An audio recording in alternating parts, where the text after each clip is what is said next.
Welcome, welcome, welcome. Today I am going to follow up after my long-awaited one-year webiversary video, or actually this is the long-awaited follow-up to it. It's been over a month since I celebrated my webiversary, and I haven't been able to do that darn Shattered Pixel Dungeon video yet, or the Rush Clockwork Angels video yet.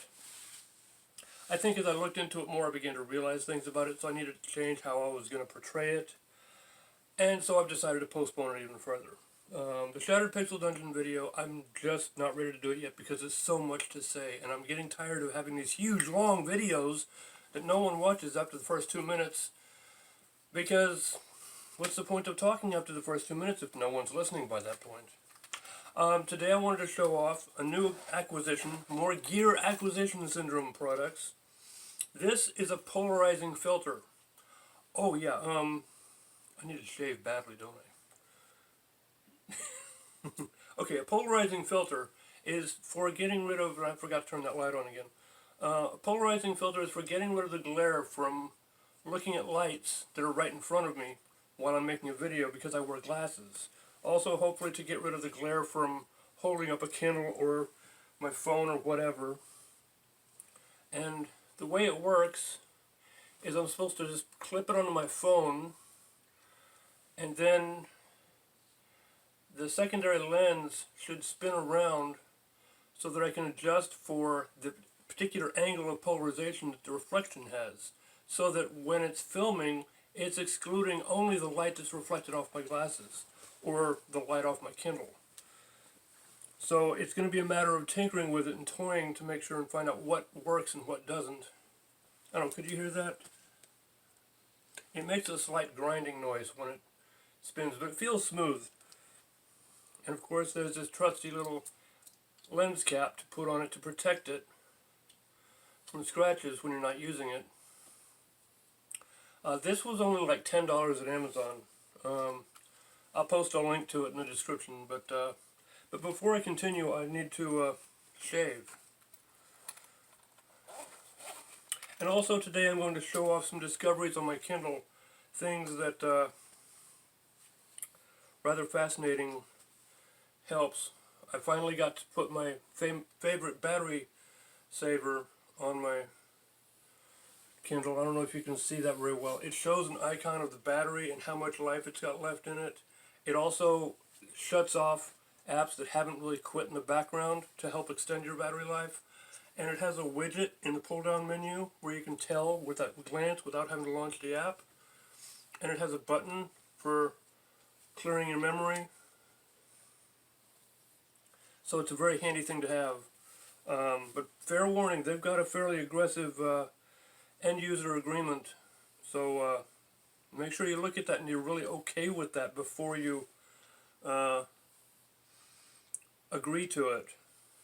It's basically just about, selling information about your devices and your usage habits and stuff like that. It's basically one of those how to make life easier for not telemarketers, but online advertisers to know about you so that they can target ads more effectively. Increase that creepiness factor of the advertising. Because you keep your battery saver on all the damn time, it can follow your activities all the damn time. So those creepy things about like when you walk past a particular bakery in New York City, all of a sudden your phone gets an advertisement for that bakery. At no other time during the week when you're nowhere near that bakery do you see those ads. How weird is that? Actually, that's what I would call, that's not actually all that creepy. I don't care. What I care about is when I say something on my phone on an offline app, and then the next day my YouTube advertises something about that reference. That was what creeped me out. I said something on my phone about a couple of guys from Greece, and the next day YouTube had recommended that I watch a video about the history of the Macedonian Empire. Kind of creepy that they were listening to me personally. I don't care if I'm walking down the street and I want to advertise a bakery that I'm walking past while I'm walking past it, because that's not really all that creepy. It's when they're paying attention to what I'm physically saying that creeps me out. Anyway, so I'm going to be showing off this stuff probably towards the end of the video. And then I'm going to show off, I'm going to try and use this filter and see how it works, how effective it is. It's probably going to take a lot of experimentation, but first I need to shave badly. So I'm going to cut and shave badly, and then we're going to get into the real meat of the video.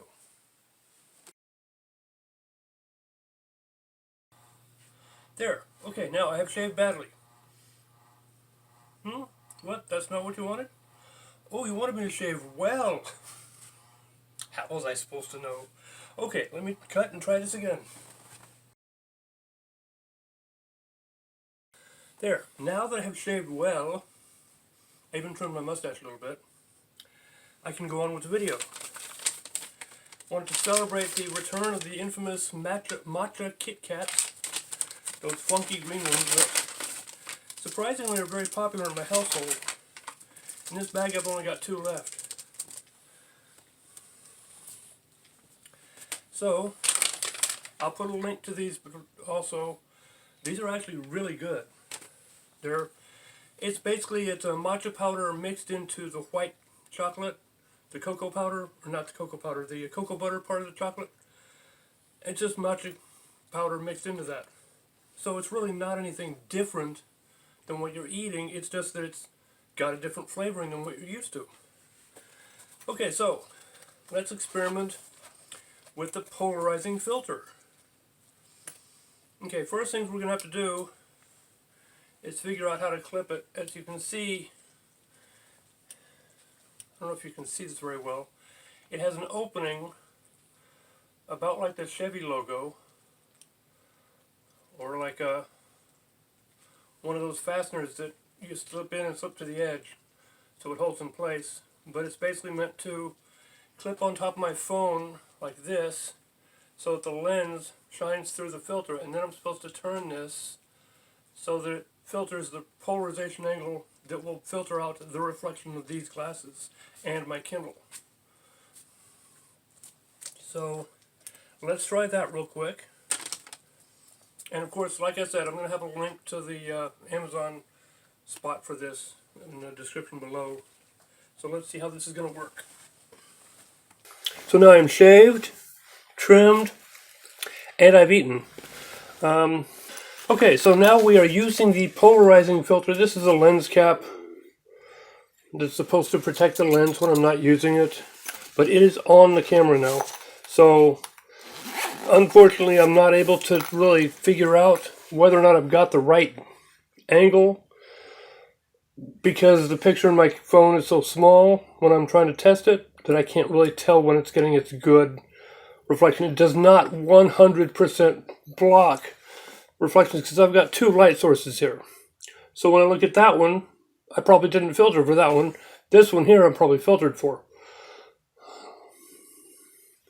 But anyway, it's kind of a drawback. I'm probably going to have to tinker with it several times before I figure out exactly how to make it work right.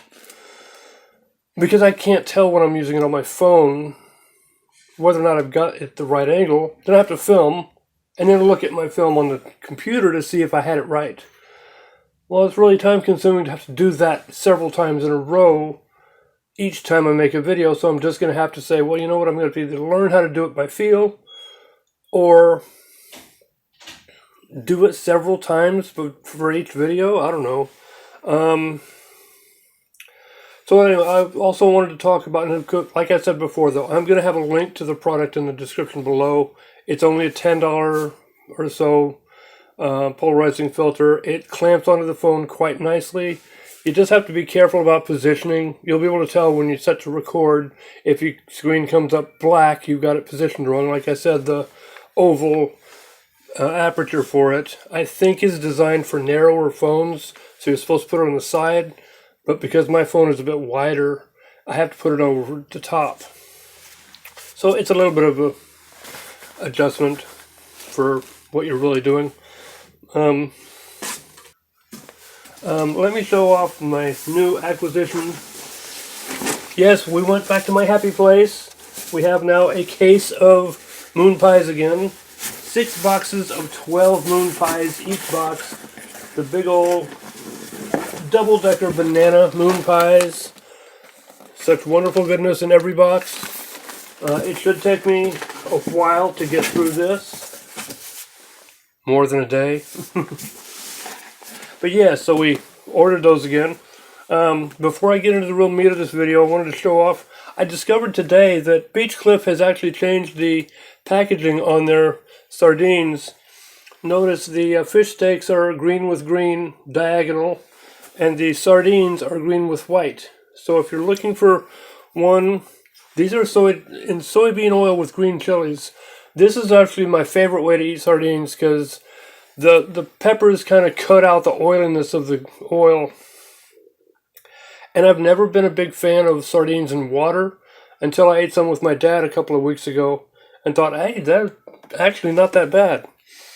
But I still go back to my favorites, the soybean oil with green chilies, because they're spicy enough to cut down the greasiness, and they've got good enough flavor to get past the, oh my god, I can't believe I'm eating sardines. The fish steaks are actually herrings. They're pretty good too. It's a lot like a sardine, except it's a bigger fish cut into steaks.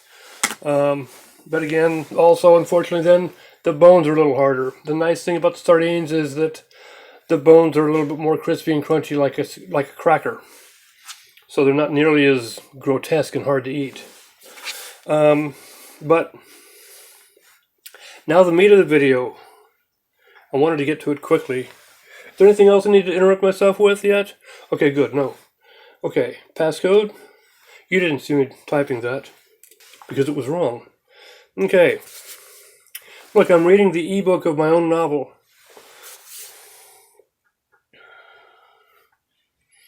Okay, so what I wanted to talk about was the fact that I discovered that the apps available on the Amazon Kindle store are all pretty lame.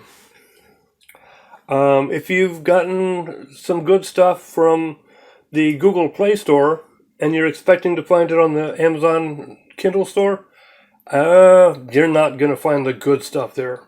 You're going to find a lot of partially functional apps that say, if you want to actually use this, pay for a subscription, or pay the developer for $3.99 or $4.99 for the ability to actually use this app.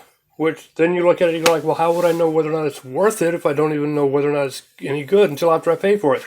But then I've spent the money and I get to find out whether or not it sucks then. So no. But I found out through a bit of trial and error that, I found out by looking it up, Shattered Pixel Dungeon and Remixed Pixel Dungeon are on the Kindle store.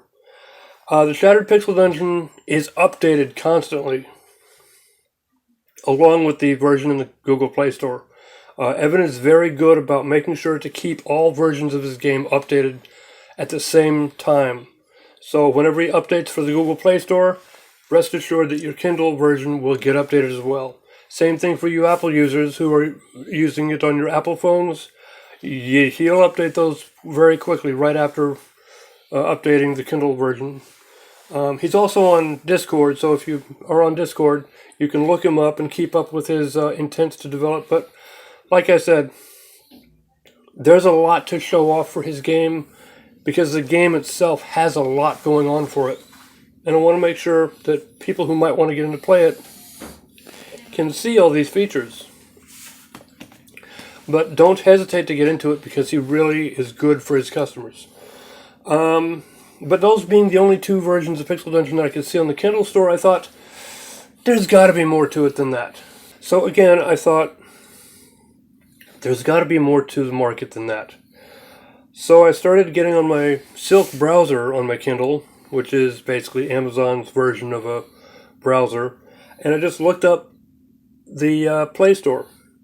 Now I had been wanting to get the Summoning Pixel Dungeon game updated because it got taken off at the Play Store, and for my phone, I was downloading, I looked around for my phone, it's right there, I'm filming on it. I was downloading the Summoning Pixel Dungeon from Discord, links to the developer's page on GitHub. and I was downloading it from there. So I thought, well, why don't I do that for my Kindle? Just go to the sub-browser and go to the GitHub page where the developer has his game and download it to my Kindle from there. So I went ahead and downloaded Summoning Pixels Dungeon, and it works just fine on the Kindle. And I thought, well, wait, it's that easy. Why don't I... Well, let me go and look up the Skillful Pixel Dungeon, my actual favorite game, and download it from the GitHub page for my Kindle. And it works just fine. And I got very excited, and I went to look up an APK version of my favorite game, Wandroid number 4, the one I'm currently playing still. And I downloaded it to my Kindle and installed it, and it didn't work. Okay, so it's not going to work for every app that you like. But it is worth a try. All you have to do if it turns out to be wrong is uninstall it and delete it. But since I started downloading things from the web, from GitHub, the developer's website, or from APK Source or APK Pure, wherever I'm finding the APK files for the games that I want or the applications that I want to use, I felt like I needed an antivirus. So I went to the Amazon App Store to look for my favorite, AVG, and it wasn't there. So I went to the AVG website on my computer, and I looked up the tech support page to see if I could figure out whether or not they're planning on having a version for the Kindle market or not. And I saw comments like these. I need to take these guys' names off here. This is a guy named Guy. I'm just going to use first names only. Guy said, I have AVGs for the subscription, which can be used across multiple devices. I have it on my laptops and phone, but cannot find a version on the Amazon App Store compatible with my Kindle. Any suggestions welcome. The AVG spokesperson responded with, Hi, Guy. We're glad to clarify this for you. The product in your account can be used on 10 devices, Windows, Mac, and Android. It cannot be used on Kindle. Reason being the operating system of the device doesn't allow installing AVG. Thank you for understanding in advance. He replied back with, Unfortunately, it's not very helpful. I have asked the same question 2 years ago and was told me at the time we are working on it and that a version would be available shortly. Given the number of Kindle Fire tablets sold worldwide, more than 10 million, and that it uses a modified Android OS, as it is surprising that AVG cannot sort this out and make a version available. There are plenty of other antivirus apps that are compatible with the Amazon Fire, so why cannot AVG manage it? It was pretty harsh criticism. But the technician replied back with, Guy will certainly take this as your valuable product feedback and forward it to our developers. And Guy responded back with, Okay, thanks for that, but it's annoying to buy a 10-device product license that advertises with a tagline of, whatever your device, we've got you covered, to then find out that 2 out of our 6 devices are not protected. Definitely a case of mis-selling, so others who may read this, just beware. I won't pester any further as there are more pressing, important issues for us all at present. This was in March of 2020, so the pandemic had just started. So, yeah. He was saying, like, nope, we've got serious world problems going on right now. Take care of your family, whatever is going on. Anyway, so the technician replied back with, Your feedback is already forwarded to the concerned team. However, we'd like to clarify that our webpage would mention the supported operating systems in it. There is a possibility for the users to overlook it. Thank you for your understanding in advance. In other words, yes, you missed it. Sorry. Thank you for apologizing before you've done so. And another user came in and commented, when I reviewed internet security, I was told that it would run on Kindle Fire HD since it is an Android base. Read this fella, an article, and make it more simple for you and for us. How to install a VPN on Kindle Fire by Ray Walsh. just automate this for us to download, please. And the response was, "Hi Barb, we've gone through the article you provided and see there was a suggestion to install a third-party open VPN, which we do not recommend or support. We'd once again like to inform that AVG Secure VPN runs on pure Android only and it is not compatible with Fire OS devices."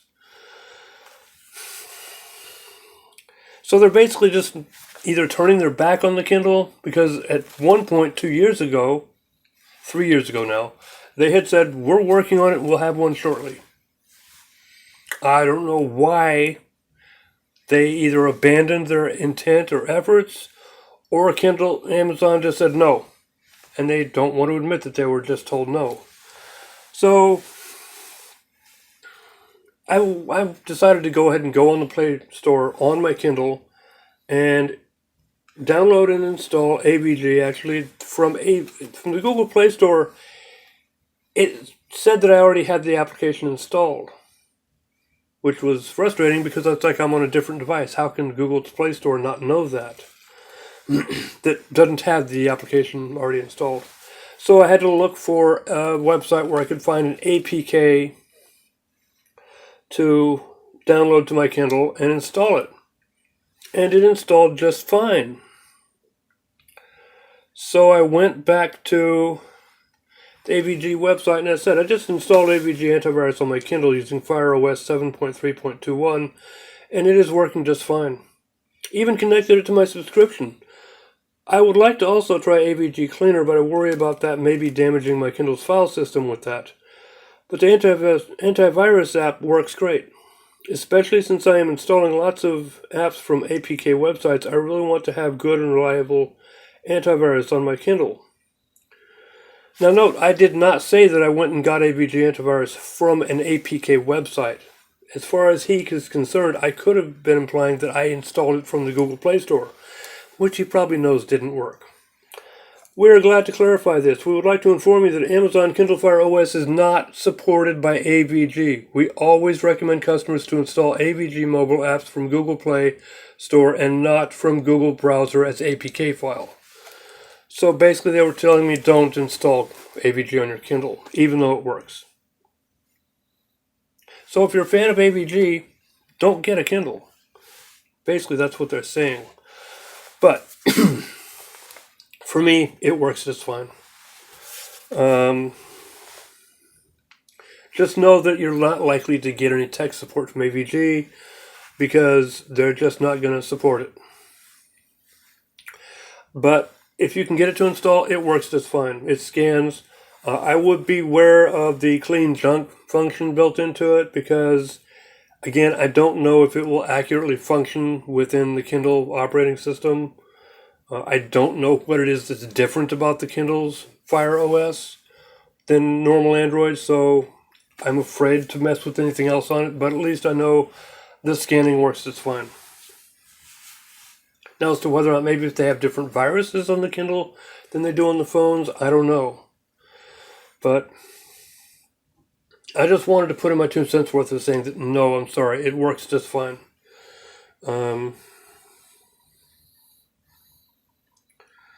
But yes, like I said, and I wanted to show off, I discovered a new Pixel Dungeon version, which I'm going to be adding to my litany of Pixel Dungeon versions. It's called Special Surprise Pixel Dungeon. It's based on Sprouted Pixel Dungeon, which I haven't shown off yet. But it's developed and upgraded with some new features that I want to show off. But I'm going to put a link to the APK webpage below. Sorry, I'm trying to fight a burp. Have some water. And I'll do a showing off of it eventually. First I need to do the Shattered Pixel Dungeon showing off. Then I need to do the Clockwork Angels extended playlist that I've been promising. Then I need to show off, what was I going to show off next after Shattered Pixel Dungeon? Then I was going to show off Skillful Pixel Dungeon because it's based on an older version of Shattered Pixel Dungeon. It keeps the original styling of the game. The reason I was always so reticent about showing off Shattered Pixel Dungeon is because It's so much more advanced. You know, my throat's starting to dry out. Oh, I was also going to show off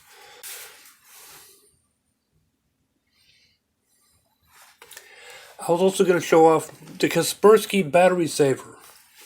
I managed to get it to install on my Kindle as well.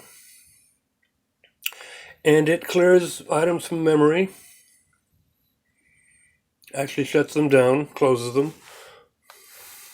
Has a delightful icon here that shows how much battery space you have left, how long battery functioning you have before you need to charge it. And in the settings, you can configure to have a widget so that you don't even have to open the app to be able to use it. It'll show you the same battery icon here, same timestamp here of how much time you've got left, and a little button to refresh your memory. It'll just bring up the app for you, clear the memory for you, and then allow you to escape. And done. It's very good. It's very easy. It's completely free with no ads. And again, I'll put a link to the APK site where I got it from in the description below. But anyway, so that is my video for now.